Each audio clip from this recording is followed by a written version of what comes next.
L'absence du père, on l'a dénoncé à une époque, quand on a créé Ni pute ni soumise. On disait bien que dans les quartiers, il y avait un problème parce qu'on ne voyait pas la figure paternelle.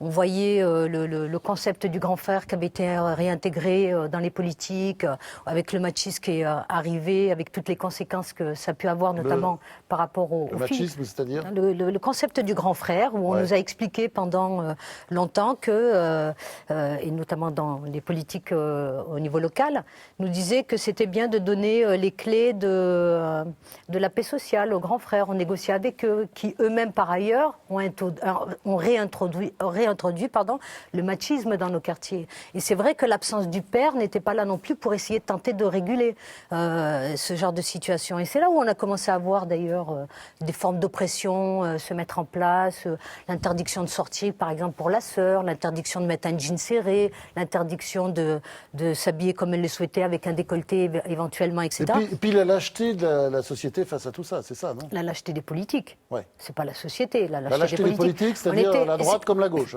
La droite comme la gauche, chacun a participé, je dirais, d'ailleurs je l'ai déjà dit, à vendre la République étage par étage.